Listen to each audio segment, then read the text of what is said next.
Assalamualaikum warahmatullahi wabarakatuh. Alhamdulillahirabbil alamin. Alhamdulillahi wala ilaha illallah.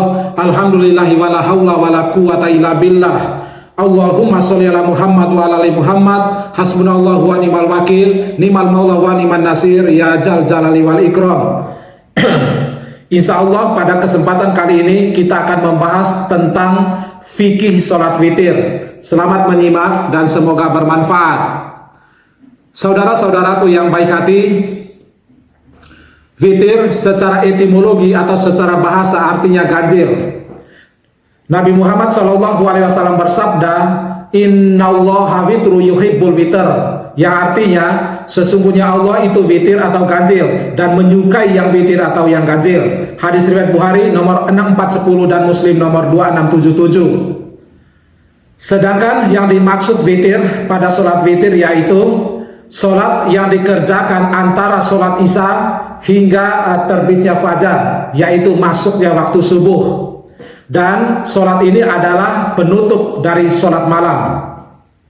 Lalu apa hukum dari sholat witir? Menurut mayoritas ulama atau jumhur ulama, hukum dari sholat witir adalah sunnah muakkad, artinya sangat dianjurkan. Namun ada pendapat yang cukup menarik dari Syekhul Islam Ibnu Taimiyah rahimahullah bahwa sholat witir itu wajib bagi orang yang punya kebiasaan melaksanakan sholat tahajud. Dalil atau rujukan yang menjadi pegangan beliau barangkali adalah sabda dari Nabi Muhammad SAW, yakni jadikanlah akhir sholat malam kalian adalah sholat witir. Hadis riwayat Bukhari nomor 998 dan Muslim nomor 751. Selanjutnya, kapan waktu pelaksanaan sholat witir?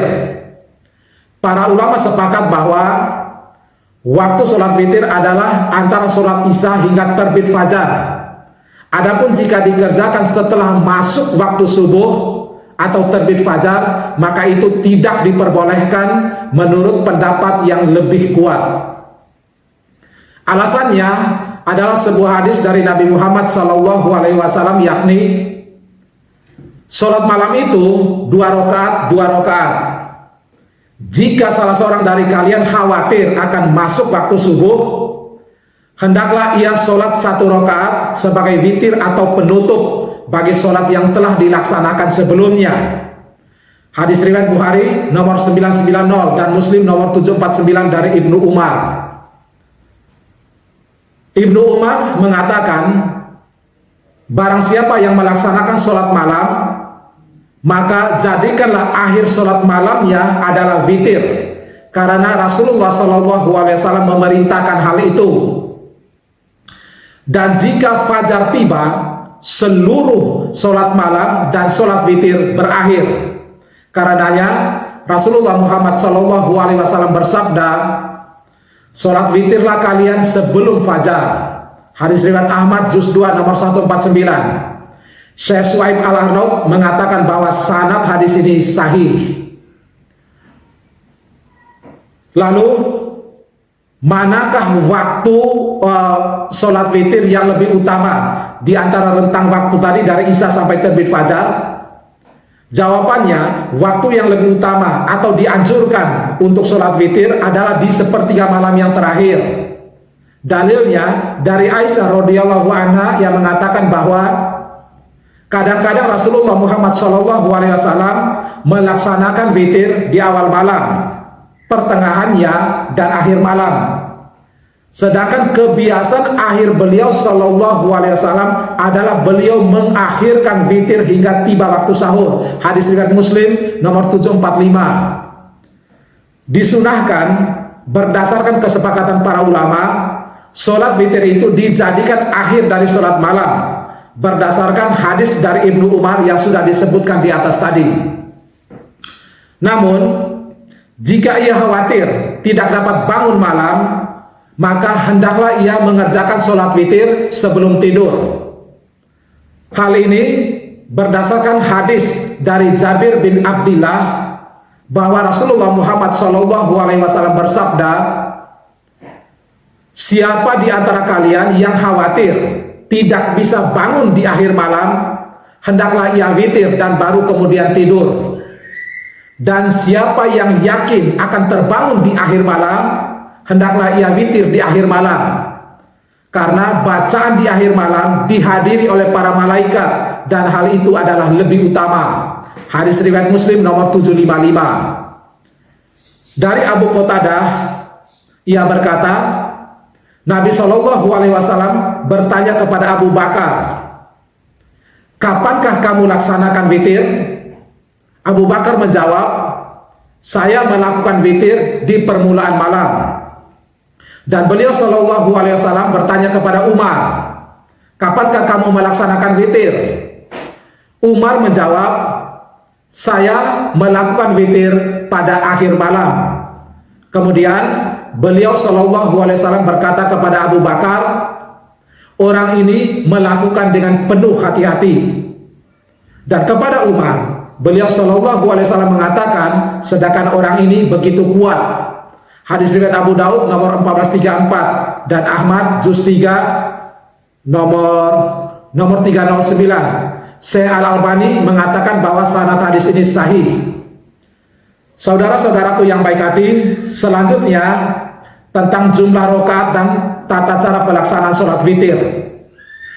Witir itu boleh dikerjakan 1 atau 3 atau 5 atau 7 atau 9 rakaat. Dan berikut adalah penjelasan atau perinciannya. Yang pertama, witir dengan 1 rakaat. Dalilnya, Nabi Muhammad SAW bersabda, witir adalah sebuah keharusan bagi setiap muslim. Barang siapa yang hendak melakukan witir 5 rakaat, maka hendaknya ia melakukannya. Dan barang siapa yang hendak melakukan witir 3 rakaat, maka hendaknya ia melakukannya. Dan barang siapa yang hendak melakukan witir 1 rakaat, maka hendaknya ia melakukannya. Hadis riwayat Abu Daud nomor 1422. Syekh Al-Albani mengatakan bahwa sanad hadisnya sahih. Yang kedua, witir dengan 3 rakaat. Di sini boleh dilakukan dengan 2 cara. Cara yang pertama yaitu melaksanakan 3 rakaat sekaligus dengan 1 kali salam. Dan cara yang kedua, mengerjakan 2 rakaat terlebih dahulu, kemudian langsung salam, lalu berdiri lagi untuk mengerjakan 1 rakaat dan salam. Dalil untuk cara yang pertama yaitu dari Aisyah radhiyallahu anha yang berkata bahwa Rasulullah Muhammad SAW biasa berwitir 3 rakaat sekaligus. Beliau tidak duduk atau tasahud kecuali pada rakaat yang terakhir. Hadis riwayat Baihaqi jilid 3 nomor 28. Sedangkan dalil untuk cara yang kedua yaitu dari Aisyah radhiyallahu anha yang berkata bahwa Rasulullah Muhammad SAW melaksanakan sholat di dalam kamar ketika saya berada di rumah. Dan beliau SAW memisahkan antara rakaat yang genap dengan rakaat yang witir atau ganjil dengan salam yang beliau SAW perdengarkan kepada kami. Hadis riwayat Ahmad juz 6 nomor 83. Syekh Suhaib Al-Arnaud mengatakan bahwa sanad hadis ini sahih. Selanjutnya yang ketiga yaitu witir dengan 5 rakaat. Cara pelaksanaannya adalah dianjurkan mengerjakan 5 rakaat sekaligus dan tasahud pada rakaat yang kelima lalu salam. Dalilnya dari Aisyah radhiyallahu anha yang mengatakan bahwa Rasulullah Muhammad SAW melaksanakan sholat malam sebanyak 13 rakaat. Lalu beliau SAW berwitir dari sholat malam tersebut dengan 5 rakaat. Dan beliau tidaklah duduk atau tasahud ketika witir kecuali pada rakaat yang terakhir. Hadis riwayat Muslim nomor 737. Yang keempat, witir dengan 7 rakaat. Cara pelaksanaannya yaitu dianjurkan mengerjakannya tanpa duduk tasahud kecuali pada rakaat yang ke-6. Setelah tasahud pada rakaat yang ke-6 tidak langsung salam, namun dilanjutkan dengan berdiri pada rakaat yang ke-7 atau rakaat yang terakhir, kemudian tasahud pada rakaat yang ke-7 dan salam. Dalilnya yaitu ada di dalam hadis riwayat Muslim nomor 746 dari Aisyah radhiyallahu anha. Yang kelima, witir dengan 9 rakaat. Cara pelaksanaannya yaitu dianjurkan mengerjakannya tanpa duduk tasahud kecuali pada rakaat yang ke-8 Setelah tasahud pada rakaat yang ke-8 tersebut tidak langsung salam, namun dilanjutkan dengan berdiri pada rakaat yang ke-9. Kemudian tasahud pada rakaat yang ke-9 dan salam. Dalilnya sama, yaitu hadis riwayat Muslim nomor 746 dari Aisyah radhiyallahu anha. Saudara-saudaraku yang baik hati, apakah sholat witir itu boleh dilaksanakan setiap malam? Bagaimana hukumnya jika seseorang terkadang melakukan sholat witir dan terkadang pula meninggalkannya? Jawabannya, hukum sholat witir sebagaimana kita ketahui yaitu sunnah muakkad atau sangat dianjurkan. Oleh karena itu, sudah sepatutnya setiap muslim menjaga sholat witir ini. Sedangkan orang yang kadang-kadang melakukannya dan kadang-kadang pula meninggalkannya, bagi mereka ini tidak berdosa. Akan tetapi orang-orang seperti itu perlu dinasihati agar ia selalu menjaga sholat witir. Jika suatu saat ia luput dari mengerjakan witir, maka hendaklah ia menggantinya di siang hari dengan jumlah rakaat yang genap. Karena Nabi Muhammad SAW jika luput dari sholat witir, beliau SAW selalu melakukan seperti itu.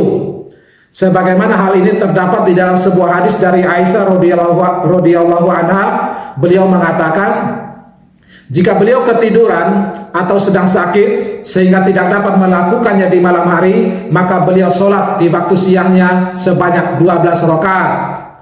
Hadis riwayat Muslim. Saudara-saudaraku yang baik hati, jika sebelum tidur malam kita sudah menunaikan sholat witir, pertanyaannya, apakah setelah itu misalnya kita terjaga di sepertiga malam yang terakhir, kita masih boleh melaksanakan sholat tahajud atau sholat-sholat malam lainnya?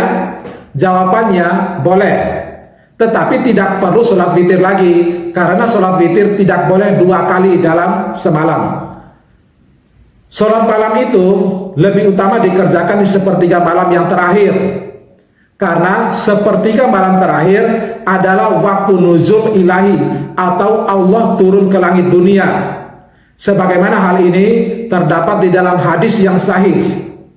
Nabi SAW bersabda, Rabb kita turun ke langit dunia hingga tersisa sepertiga malam terakhir. Lantas Allah berfirman, adakah seseorang yang meminta? Pasti aku akan memberinya. Adakah seseorang yang berdoa? Pasti aku akan mengabulkannya. Dan adakah seseorang yang memohon ampunan? Pasti aku akan mengampuninya. Hal ini berlangsung hingga tiba waktu fajar. Hadis riwayat Bukhari dan Muslim dari Abu Hurairah. Hadis ini menunjukkan bahwa sholat di sepertiga malam terakhir adalah sebaik-baiknya amalan. Oleh karena itu, lebih utama jika sholat malam itu dikerjakan di sepertiga malam yang terakhir. Begitu pula untuk sholat witir, lebih utama untuk dijadikan sebagai akhir amalan di malam hari. Inilah yang ditunjukkan oleh Nabi besar Muhammad SAW di dalam sabdanya, bahwa jadikanlah akhir sholatmu di malam hari adalah sholat witir. Hadis riwayat Bukhari dari Abdullah bin Umar. Jadi jika seseorang telah mengerjakan witir di awal malam, lalu ia bangun di akhir malam, maka tidak mengapa jika ia mengerjakan sholat sunnah di sepertiga malam yang terakhir. Ketika itu ia sudah cukup dengan amalan sholat witir yang dikerjakan di awal malam. Karena Nabi SAW melarang mengerjakan 2 witir di dalam satu malam. Demikian jawaban dari Syekh Sholih Al-Fauzan hafizahullah di dalam kitab Al-Muntaqa min Fatawa Al-Fauzan nomor 41 halaman 65 juz 19. Saudara-saudaraku yang baik hati, Selanjutnya yaitu tentang doa yang kita baca setelah sholat witir. Ada dua macam doa yang bisa diamalkan setelah sholat witir. Doa yang pertama kalimatnya yaitu Subhanal Malikil Kudus, dibaca 3 kali, yang artinya Maha suci Engkau yang Maha merajai, lagi Maha suci dari berbagai kekurangan. Hadis riwayat Abu Daud nomor 1430, An-Nasai nomor 1735, dan Ahmad juz 3 nomor 406. Al-Hafiz Abu Thohir mengatakan bahwa sanad hadis ini sahih. Doa yang kedua, Allahumma inni a'udzubika biridhoka min sakhatik wa bi mu'afatika min uqubatik wa a'udzubika minka la uhsi sana'an alaik anta kama asnaita ala nafsik, dibaca 1 kali, yang artinya ya Allah, aku berlindung dengan keridhoanmu dari kemarahanmu dan dengan keselamatanmu dengan keselamatanmu dari hukumanmu, dan aku berlindung kepadamu dari siksamu, dan aku tidak mampu menghitung pujian dan sanjungan kepadamu. Engkau adalah sebagaimana yang engkau sanjungkan kepada dirimu sendiri. Hadis riwayat Abu Daud nomor 1427, Tirmizi nomor 3566, An-Nasai nomor 1748, dan Ibnu Majah nomor 1179. Al-Hafiz Abu Tahir mengatakan bahwa sanad hadis ini sahih. Adapun tata cara membaca doa Subhanal Malikil Kudus adalah sebagai berikut. Dari Ubay bin Ka'ab, ia berkata, jika Rasulullah SAW telah selesai dari witirnya, beliau membaca Subhanal Malikil Kudus sebanyak 3 kali. Beliau SAW memanjangkan di akhirnya. Hadis riwayat An-Nasai nomor 1700, Ibnu Majah nomor 1182. Al-Hafiz Abu Thohir mengatakan bahwa sanad hadis ini sahih. Dari Ibnu Abi Rahman bin Abza, dari bapaknya, ia berkata, jika mengucapkan salam, Nabi SAW membaca Subhanal Malikil Kudus sebanyak 3 kali, lalu beliau mengeraskan suaranya pada ucapan yang ketiga. Hadis riwayat An-Nasai nomor 1733 dan Ahmad juz 3 nomor 406. Al-Hafiz Abu Thohir mengatakan bahwa sanad hadis ini sahih. Jadi cara membacanya yaitu pertama-tama mengeraskan bacaan terakhir, berbeda dengan bacaan Subhanal Malikil Kudus di bacaan yang pertama dan yang kedua. Kemudian memanjangkan bacaan Kudus dengan 4 atau 6 harokat lah ya. Kemudian apakah ada tambahan lafaz Robbil Malaikati Warruh? Jawabannya ada. Dalilnya, nah, dari Ubay bin Ka'ab, ia berkata, jika Nabi SAW mengucapkan salam, beliau mengucapkan Subhanal Malikil Kudus sebanyak 3 kali, dan di suara ketiga beliau memanjangkan suaranya. Lalu beliau SAW mengucapkan Robbil Malaikati Warruh, hadis riwayat As-Sunan Al-Kubra Al-Baihaqi jilid 3 nomor 40, dan di dalam Sunan Ad-Daruqutni jilid 4 nomor 371. Tambahan Robbil Malaikati Warruh adalah tambahan makbullah yang diterima, sehingga doa setelah witir bisa pula dengan kalimat Subhanal Malikil Kudus sebanyak 3 kali, dan bacaan terakhir dikeraskan dan dipanjangkan, lalu ditambahkan dengan kalimat Robbil Malaikati Warruh. Wallahu a'lam bishawab. Saudara-saudaraku yang baik hati, demikianlah pembahasan kita kali ini tentang fikih sholat witir. Selamat menunaikan sholat witir. Semoga Allah Subhanahu wa Ta'ala senantiasa memberi kesehatan dan umur yang panjang kepada kita, dan kepada orang-orang yang kita sayangi, dan kepada keluarga kita. Dan semoga Allah Subhanahu wa Ta'ala senantiasa menolong kita di dalam ketaatan yang paripurna hanya kepadanya. Amin ya rabbal alamin. Akhirul kalam, subhanakallahumma wa bihamdika asyhadu an la ilaha illa anta astaghfiruka wa atubu ilaik. Barakallahu fina. Semoga Allah meridhoi kita semua. Sahalallahu lana khairan haitsu kunna, dan semoga Allah memberikan kemudahan kepada kita untuk melakukan kebaikan dimanapun kita berada. Amin ya rabbal alamin. Wassalamualaikum warahmatullahi wabarakatuh.